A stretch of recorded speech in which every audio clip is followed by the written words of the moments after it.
So hello guys, welcome back to the new video of Tech Yorker. In this video, I will guide you with how you can use table editing tool on your iPhone.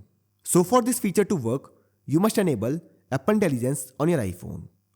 For this, open the Settings app on your iPhone. After this, tap on Apple Intelligence and Siri. Now, enable the toggle for Apple Intelligence.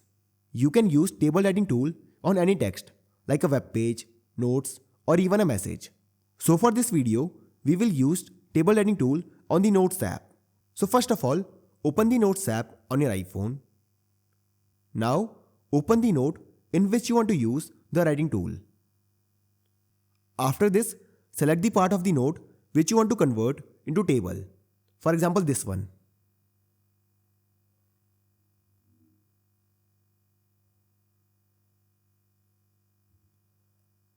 After this, tap on this icon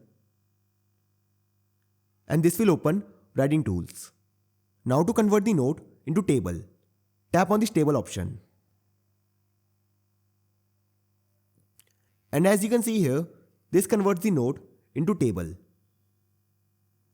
So this is how you can use table editing tool on your iPhone. So I hope you find this video useful. And if you do, then don't forget to like this video and subscribe our channel.